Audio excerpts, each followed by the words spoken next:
बोले नहीं ना।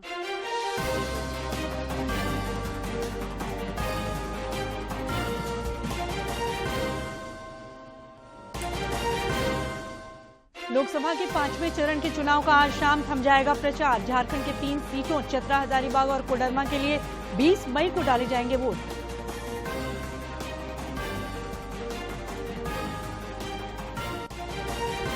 मतदान प्रतिशत बढ़ाने के लिए चुनाव आयोग की मतदान केंद्रों पर विशेष पहल। झारखंड में आचार संहिता लागू होने के बाद अब तक 116 करोड़ रुपए से अधिक नकद बरामद।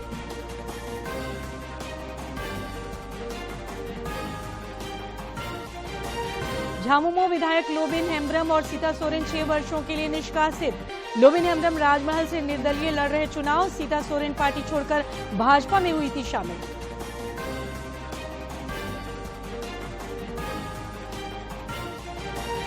और रांची समेत राज्य के कई इलाकों में 21 मई तक गरज के साथ बारिश के आसार, वज्रपात की भी संभावना। मौसम विज्ञान केंद्र ने जारी किया येलो अलर्ट।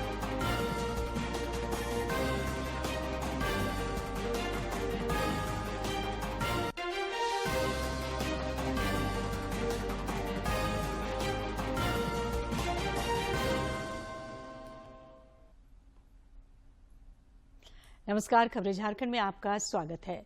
खबरों के साथ मैं हूं सरोज झा और अब खबरें विस्तार से। लोकसभा के 5वें चरण का चुनाव प्रचार आज शाम 5 बजे थम जाएगा। इसके बाद प्रत्याशी डोर टू डोर कैंपेनिंग कर मतदाताओं से संपर्क कर सकेंगे। इस चरण में चतरा, कोडरमा और हजारीबाग लोकसभा सीट तथा गांडेय विधानसभा उपचुनाव के लिए 20 मई को वोट डाले जाएंगे।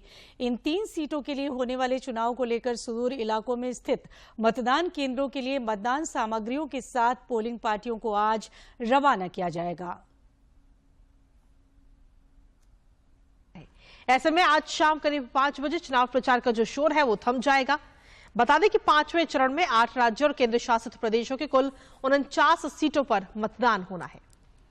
5वें चरण में शामिल हाई प्रोफाइल सीटों की अगर हम बात करें तो इसमें उत्तर प्रदेश की रायबरेली और अमेठी सीट, महाराष्ट्र में मुंबई की सभी 6 लोकसभा सीटें, बिहार की सीतामढ़ी, मधुबनी और हाजीपुर सीट, ओडिशा की बोलांगीर और कंधमाल, झारखंड की चतरा, कोडरमा और हजारीबाग, पश्चिम बंगाल की बनगांव, बैरकपुर, हावड़ा और आरामबाग, जम्मू कश्मीर की बारामूला और लद्दाख लोकसभा सीट इसमें शामिल हैं।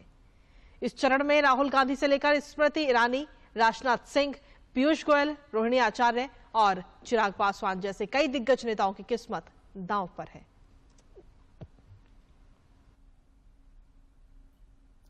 कोडरमा लोकसभा के लिए भी 20 मई को वोट डाले जाएंगे। मतदान को लेकर प्रशासनिक तैयारियां पूरी कर ली गई हैं। कोडरमा लोकसभा में तकरीबन 22,05,000 मतदाता हैं। इस सीट पर भाजपा की अन्नपूर्णा देवी, भाकपा माले के विनोद कुमार सिंह और निर्दलीय प्रत्याशी जेपी वर्मा के बीच मुकाबला है। कोडरमा लोकसभा सीट गिरिडीह, कोडरमा और हजारीबाग जिले के 6 विधानसभा क्षेत्रों को अपने में समेटे हुए है। खनिज पदार्थों से परिपूर्ण इस क्षेत्र में कृषि भी जीवन यापन का बड़ा जरिया है। इतना ही नहीं, जंगलों और पहाड़ों से घिरे होने के साथ साथ यहाँ पर्यटन की भी अपार संभावनाएं हैं। इसकी रत्न गर्भा धरती में पत्थर माइका के साथ साथ ब्लू स्टोन जैसी कीमती पत्थर भी है।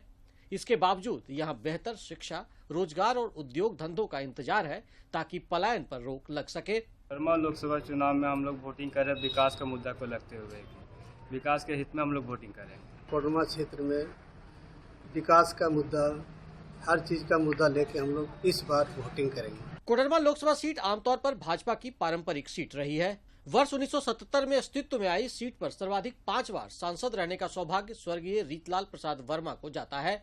जब भाजपा को पूरे देश में 2 से 4 सीट आती थी, उसमें 1 सीट कोडरमा भी थी। वर्ष 1984 में इंदिरा गांधी की हत्या के बाद उपजी सहानुभूति लहर में पहली बार कांग्रेस के तिलकधारी सिंह ने भाजपा से यह सीट छीन ली। इस सीट पर 2 बार कांग्रेस के तिलकधारी सिंह और 1 बार जनता दल के मुमताज अंसारी का भी कब्जा रहा है। सबसे ज्यादा बार यहां से भाजपा ने ही जीत हासिल की है। झारखंड के पूर्व मुख्यमंत्री बाबूलाल मरांडी ने भी 1 बार भाजपा तो 1 बार झारखंड विकास मोर्चा के टिकट पर चुनाव जीतकर लोकसभा में यहां का प्रतिनिधित्व किया है। वर्ष 2014 के चुनाव में भाजपा के रविंद्र राय यहां से विजयी हुए। फिर 2019 के चुनाव में यहां रविंद्र राय का टिकट काटकर राजद से भाजपा में शामिल हुई कद्दावर नेत्री अन्नपूर्णा देवी को भाजपा ने प्रत्याशी बनाया। जिन्होंने 4.5 लाख से अधिक मतों के रिकॉर्ड अंतर से जीत हासिल की। अपने विकास कार्यों और मोदी की गारंटी के दम पर अन्नपूर्णा देवी बड़ी जीत को लेकर आश्वान्वित है। इंडस्ट्रियल कॉरिडोर बनाकर रोजगार से जोड़ने का ये हमारी प्राथमिकता रहेगी और उसके साथ ही साथ शिक्षा के क्षेत्र में भी यहाँ के लोगों को उच्च शिक्षा के लिए बाहर न जाना पड़े, उसके लिए भी हमारा प्रयास रहेगा। IND गठबंधन से भाकपा माले प्रत्याशी विनोद कुमार सिंह भाजपा प्रत्याशी अन्नपूर्णा देवी को यहाँ सीधी टक्कर दे रहे हैं। कोडरमा चुनाव में पहली बार स्थानीय मुद्दे ज्यादा हावी नजर आ रहे हैं, जिसके दम पर विनोद सिंह जनता का आशीर्वाद पाने के लिए पसीना बहा रहे हैं। स्थानीय मुद्दे पहली बार लोकसभा चुनाव में इतने हावी दिख रहे हैं। लोग सवाल कर रहे हैं, तो जो प्रत्याशी जो जीते हुए तमाम लोग हैं वो कह रहे हैं कि भाई हम लोगों से सवाल कर रहे हैं। पहली बार अगर आप देखेंगे झारखंड के चुनाव में स्थानीय सवाल, झारखंड के सवाल, खासकर झारखंड के लिए बहुत मौजूद है। यहाँ झामुमो के बागी और पूर्व भाजपा विधायक जयप्रकाश वर्मा ने निर्दलीय दावेदारी पेश कर जातीय समीकरण को थोड़ा उलझाते हुए मुकाबले को रोमांचक बना दिया है। श्री वर्मा को लगता है कि भ्रष्टाचार, पलायन, रोजगार और कृषि को उद्योग का दर्जा देना इस इलाके के प्रमुख मुद्दे हैं। इनके चाचा स्वर्गीय रीतलाल प्रसाद वर्मा इस सीट से 5 बार लोकसभा जा चुके हैं, लिहाजा वह कोडरमा को अपनी पारिवारिक सीट भी मानते हैं। भ्रष्टाचार को मिटाना, कोई भी व्यक्ति ऑफिस जाए, कार्यालय जाए, सरकारी कार्यालय जाए, वहाँ उनकी बात सुनी जाए, उनकी समस्या का समाधान हो, त्वरित कार्रवाई हो, उनसे किसी भी प्रकार का कमीशन का डिमांड ना हो, ये एक बड़ा मुद्दा है। कोडरमा लोकसभा क्षेत्र में कोडरमा जिले का कोडरमा, हजारीबाग जिले का बरकट्ठा और गिरिडीह जिले का सर्वाधिक 4 विधानसभा क्षेत्र धनबार, बगोदर, जमुआ और गांडे शामिल है। यहाँ कुल मतदाताओं की संख्या 22,05,318 है, जिनमें पुरुष मतदाता 11,40,049, महिला मतदाता 10,65,246 और थर्ड जेंडर मतदाता 23 है।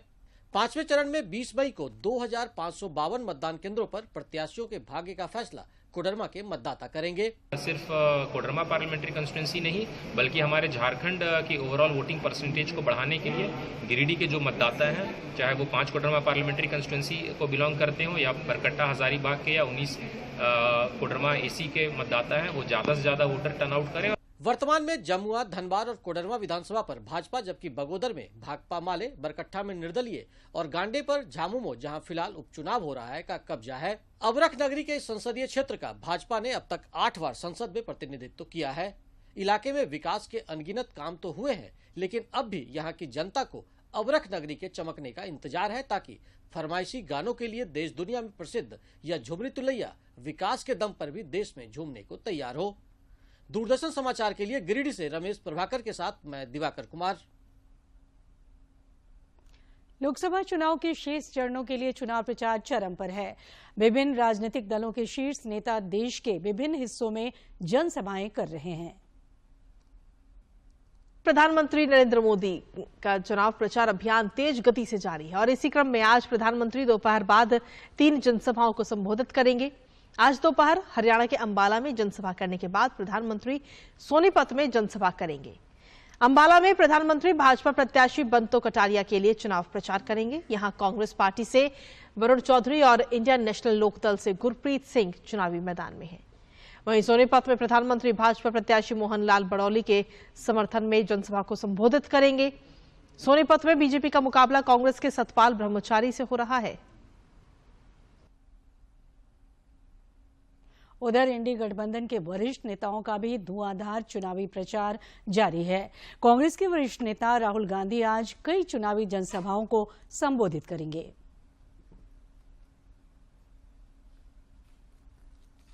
दरअसल लोकसभा चुनाव 2024 को लेकर इंडी गठबंधन के स्टार प्रचारकों ने भी पूरी ताकत इन दिनों झोंक दी है। कांग्रेस अध्यक्ष मल्लिकार्जुन खड़गे आज मुंबई में एक प्रेस कॉन्फ्रेंस कर पार्टी की बात रखेंगे, तो वहीं राहुल गांधी इस प्रचार अभियान की कमान संभालेंगे। राहुल गांधी आज यूपी के बाराबंकी में एक चुनावी जनसभा को संबोधित करेंगे, जिसके बाद वो दिल्ली के चांदनी चौक लोकसभा क्षेत्र के रामलीला मैदान में कांग्रेस प्रत्याशी जेपी अग्रवाल के समर्थन में चुनावी रैली करेंगे। दिल्ली में छठे चरण में यानी कि 25 मई को मतदान होना है, तो वहीं विपक्षी गठबंधन के प्रमुख घटक दल आरजेडी बिहार में एनडीए के खिलाफ प्रचार अभियान की कमान संभालेंगे। आरजेडी नेता तेजस्वी यादव आज बिहार के मधुबनी और वैशाली में जनसभा को संबोधित कर इंडी गठबंधन के लिए जनता से वोट मांगेंगे। तो वहीं बहुजन समाज पार्टी की सुप्रीमो मायावती आज उत्तर प्रदेश के बस्ती में चुनावी रैली को संबोधित कर पार्टी उम्मीदवारों के लिए जनता से वोट की अपील करती हुई नजर आएंगी। कांग्रेस के राष्ट्रीय अध्यक्ष मल्लिकार्जुन खड़गे ने आज मुंबई में आयोजित एक प्रेस वार्ता को संबोधित किया। इस दौरान श्री खड़गे ने कहा कि संविधान को बचाने के लिए और गुड गवर्नेंस लाने के लिए हम सभी को ये चुनाव जीतना है।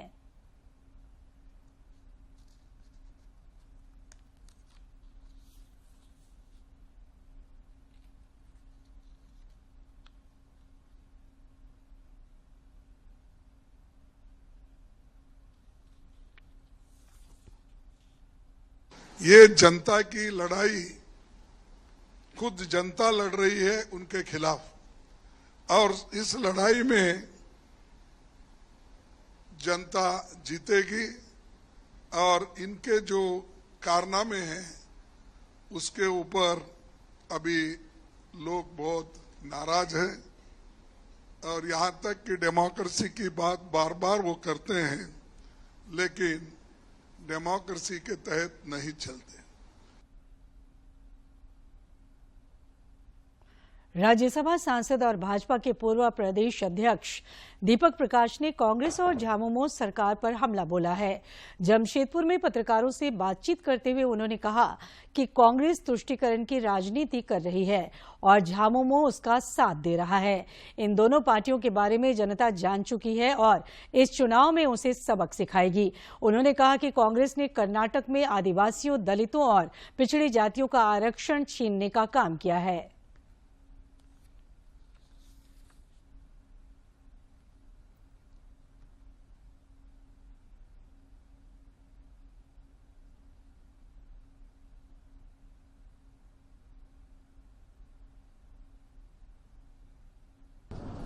कांग्रेस का कहना ही नहीं कर रही है। वो चुनाव जीती है कर्नाटक में और तेलंगाना में, वहां पर आरक्षण मुसलमानों को भी देने का काम किया है, नौकरी, और उस आरक्षण में किसके हक को छीनने का काम किया? आरक्षण जो पिछड़े समाज के थे, दलित समाज का, आदिवासी समाज का जो आरक्षण है उसके हिस्से को काट करके मुस्लिम समाज को देने का किया। गिरिडीह लोकसभा के बेरमो विधानसभा क्षेत्र में चुनावी सरगर्मी तेज हो गई है। उम्मीदवार डोर टू डोर जाकर मतदाताओं से अपने पक्ष में मतदान करने की अपील कर रहे हैं। इसी कड़ी में इंडिया गठबंधन के साझा प्रत्याशी झारखंड मुक्ति मोर्चा के मथुरा प्रसाद महतो ने बेरमो विधानसभा क्षेत्र में जनसंपर्क अभियान चलाया। पत्रकारों से बातचीत में उन्होंने कहा कि गिरिडीह में रोजगार, पलायन, विस्थापन और बुनियादी सुविधाएं ज्वलंत मुद्दे हैं। इसके समाधान को लेकर वे मतदाताओं से इंडिया गठबंधन के पक्ष में मतदान करने की अपील कर रहे हैं।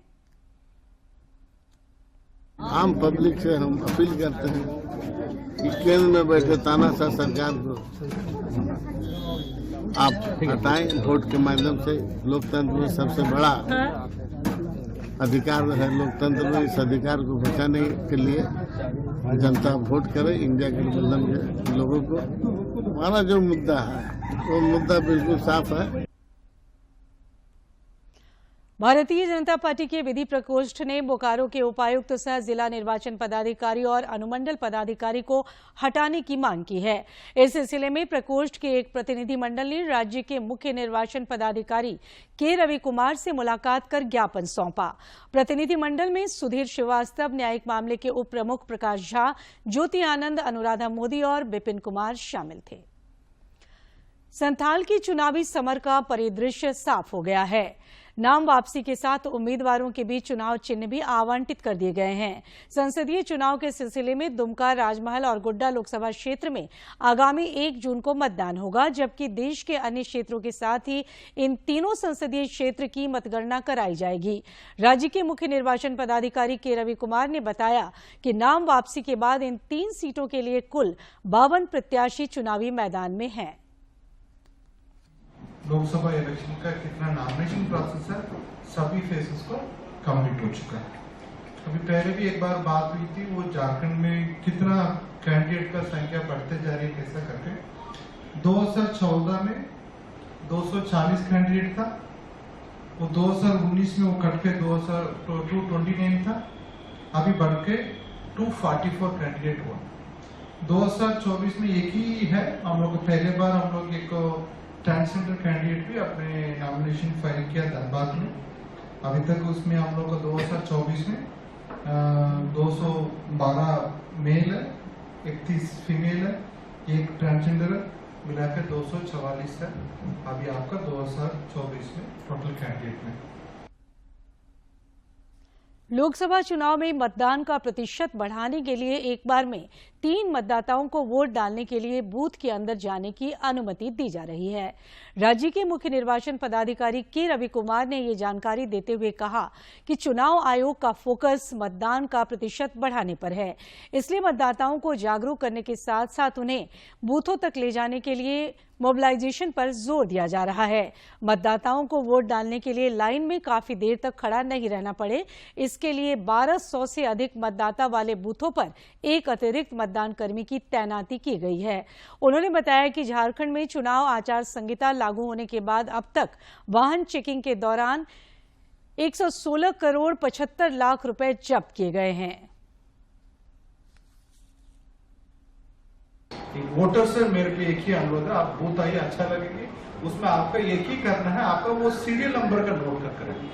अभी वोटर इन्फॉर्मेशन स्लिप मिल जा रही है, उसका वो सीरियल नंबर देंगे, मतलब तुरंत वो P1 अपने नाम कहाँ है वो आइडेंटिफाई कर पाएंगे। उसी आधार पर उन्हीं का वो मार्क करने के लिए उस तरफ से P2 में जाएंगे, वहां पर भी वो जल्दी वो अपने मार्क कर पाएंगे। इसलिए आपका मतदाता सूची में सीरियल नंबर है वो आवश्यकता है, वो जल्दी देंगे, मतलब उनका सेवा जल्दी हो सकता है। इसलिए क्या वो सभी वोटर से अनुरोध है, आपका अपने मतदाता पर्ची में वो सीरियल नंबर होगा, उसका नोट करके रखें ताकि वहां पर उनका आपका नाम का ढूंढने के लिए समय कम हो। धनबाद की जिला निर्वाचन पदाधिकारी सह उपायुक्त माधवी मिश्रा के निर्देश पर बलियापुर के प्रखंड विकास पदाधिकारी राजेश कुमार सिन्हा और सिंदरी के थाना प्रभारी शैलेश कुमार पांडे ने सिंदरी बस्ती के लोगों के साथ बैठक की। इस बस्ती के लोगों ने सरकारी योजनाओं का लाभ नहीं मिलने पर नाराजगी जताते हुए वोट बहिष्कार करने की घोषणा की थी। बीडीओ ने बताया कि ग्रामीणों के साथ सार्थक बातचीत हुई है। उन्होंने ग्रामीणों को योजनाओं का लाभ दिलाने के लिए सकारात्मक पहल करने का भरोसा दिलाया है, साथ ही लोकसभा चुनाव में मतदान करने की अपील की है। धनबाद के अनुमंडल दंडाधिकारी उदय रजक ने लोकसभा चुनाव को लेकर पूरे क्षेत्र में 4 जून तक निषेधाज्ञा लागू कर दी है।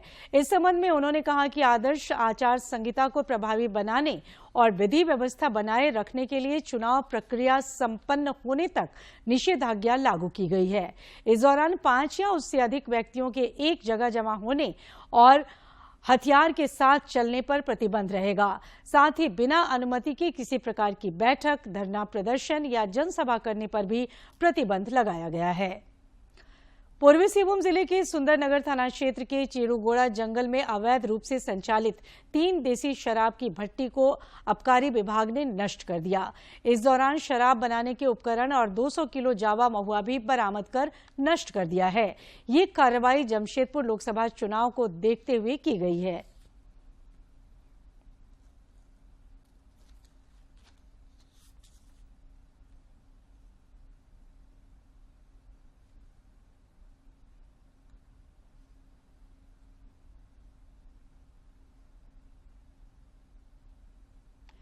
झामुमो ने राजमहल लोकसभा सीट से पार्टी प्रत्याशी विजय हांसदा के खिलाफ निर्दलीय चुनाव लड़ रहे बागी विधायक लोबिन हेम्ब्रम और दुमका सीट से भाजपा की टिकट पर चुनाव लड़ रही सीता सोरेन को 6 वर्षों के लिए पार्टी से निष्कासित कर दिया है। सीता सोरेन जामा की विधायक थी। भाजपा में शामिल होने से पहले उन्होंने पार्टी की प्राथमिक सदस्यता और विधायकी से इस्तीफा दे दिया था। पार्टी ने उनका इस्तीफा मंजूर करने के बजाय उनके खिलाफ निष्कासन की कार्रवाई की है। झामुमो के केंद्रीय अध्यक्ष शिबू सोरेन ने दोनों नेताओं पर निष्कासन की कार्रवाई की है। सरायकेला खरसावां जिले के दलमा वन क्षेत्र में आदिम जनजातियों द्वारा प्रतिवर्ष मनाए जाने वाले शिकार पर्व से जंगली जानवरों को बचाने के लिए वन विभाग द्वारा ग्रामीणों के बीच जागरूकता अभियान चलाया जा रहा है। इस कड़ी में दलमा वन्य प्राणी संग्रहालय में वन अधिकारियों ने ग्रामीणों के साथ बैठक की। इस साल 20 मई को शिकार पर्व मनाया जाएगा। बैठक में मुख्य वन संरक्षक एसआर नोटिस के अलावा अन्य अधिकारी मौजूद थे। मुख्य वन संरक्षक ने लगभग 85 गांवों से आए लोगों से सांकेतिक तौर पर शिकार पर मनाने की अपील की। गिरिडीह जिले के गांवा थाना क्षेत्र स्थित परसौनी गांव में अवैध माइक खदान का चाल धंसने से 2 महिलाओं की मौत हो गई। इस घटना के बाद ग्रामीण दोनों शवों को खदान से निकालकर अपने घर ले आए थे, लेकिन इसकी जानकारी मिलने के बाद पुलिस ने दोनों शवों को अपने कब्जे में लेकर पोस्टमार्टम के लिए भेज दिया है। इस वर्ष 11 मार्च को नागरिकता संशोधन कानून के नियम आने के 2-3 महीने बाद 14 लोगों को भारतीय नागरिकता का सर्टिफिकेट मिल गया है। ये पहली बार है जब सीएए के तहत शरणार्थियों को भारतीय नागरिकता मिली है। ऐसे में जानते हैं कि भारतीय नागरिकता मिलने के बाद इनके लिए क्या कुछ बदल जाएगा। नागरिकता संशोधन कानून यानी सीएए के तहत 15 मई से लोगों को नागरिकता मिलने शुरू हो गई है। गृह मंत्रालय द्वारा पहली बार 14 लोगों को नागरिकता दी गई। भारत की नागरिकता मिलने की खुशी में ये लोग अब नए सपने देखने लगे हैं, क्योंकि ये अब वो सब भारत में कर पाएंगे जो सामान्य भारत नागरिक करते हैं। पुराने दिनों को याद करते हुए अब ये कहने में संकोच नहीं करते कि भारत में अब उनके बच्चों का भविष्य सुरक्षित है।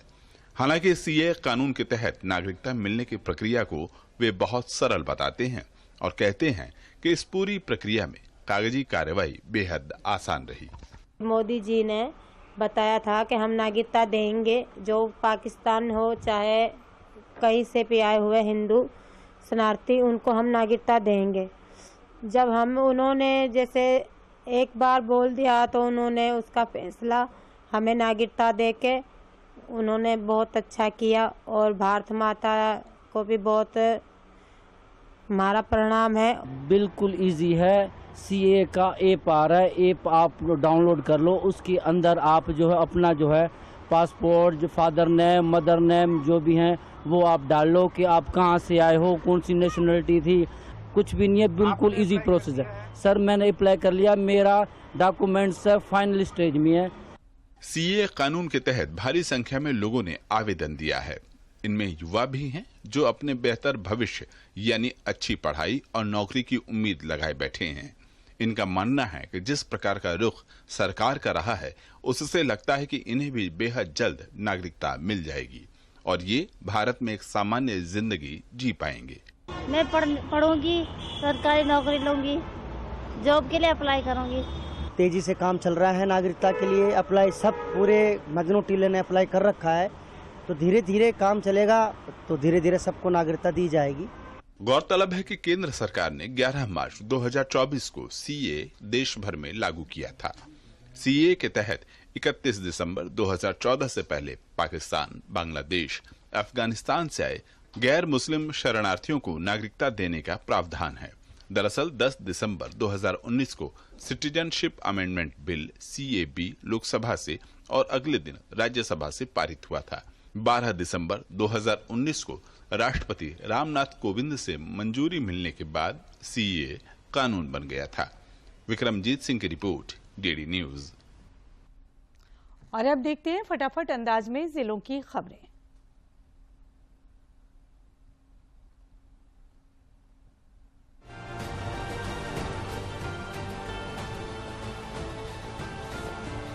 कोडरमा की जिला निर्वाचन पदाधिकारी सह उपायुक्त मेघा भारद्वाज ने अभियंत्रण महाविद्यालय बागेटान स्थित ऑडिटोरियम में सेक्टर मजिस्ट्रेट, सेक्टर पुलिस पदाधिकारी, पीठासीन पदाधिकारी और मतदान पदाधिकारी प्रथम के साथ बैठक की। इस दौरान उन्होंने सभी को चुनाव को निष्पक्ष और शांतिपूर्ण तरीके से संपन्न कराने के लिए उनके दायित्वों और कर्तव्यों को विस्तार से बताया।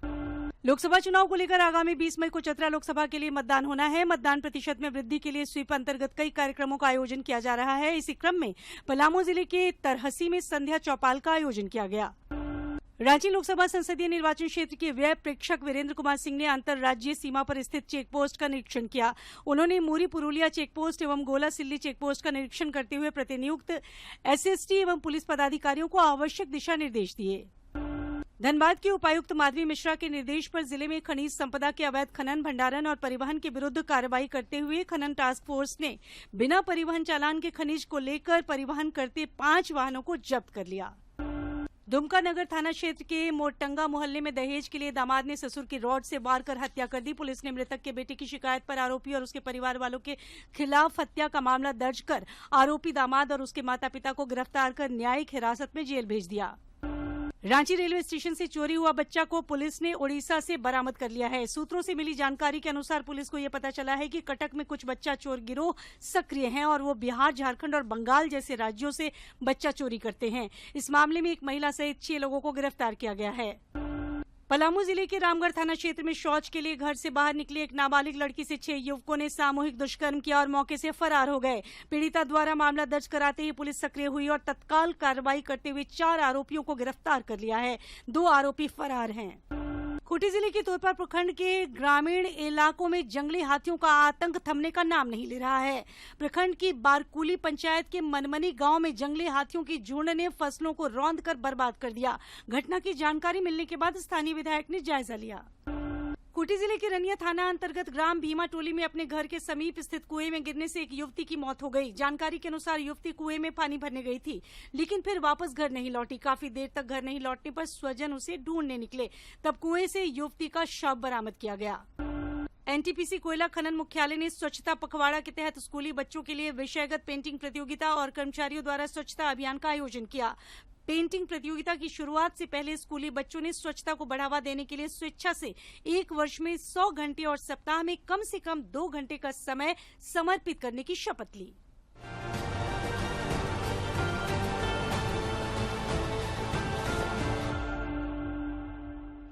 और अब मौसम।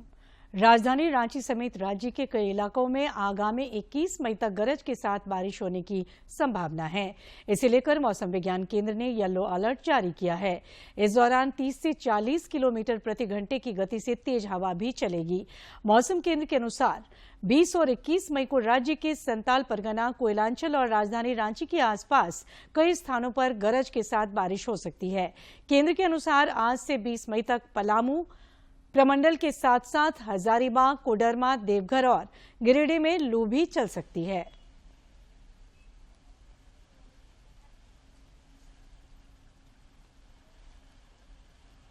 और अब आज के दिन की ऐतिहासिक और महत्वपूर्ण घटनाओं पर देखते हैं ये विशेष रिपोर्ट।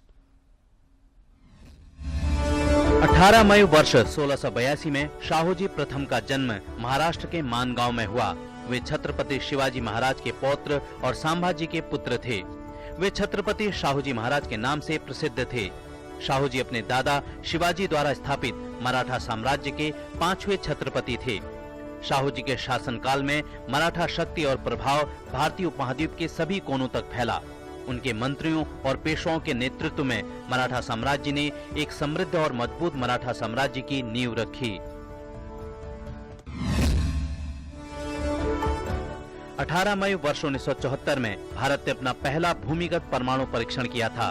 राजस्थान के पोखरण में अपने इस पहले परीक्षण के साथ ही भारत परमाणु शक्ति संपन्न देश बना। इस परीक्षण को स्माइलिंग बुद्धा नाम दिया गया।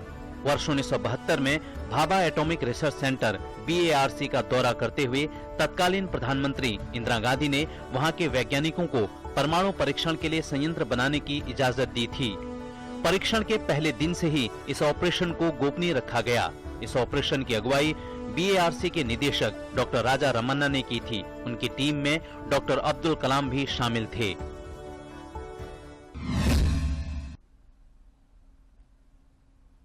और आखिर में इस बुलेटिन के मुख्य समाचार एक बार फिर। लोकसभा के 5वें चरण के चुनाव का आज शाम थम जाएगा प्रचार। झारखंड के 3 सीटों चतरा, हजारीबाग और कोडरमा के लिए 20 मई को डाले जाएंगे वोट।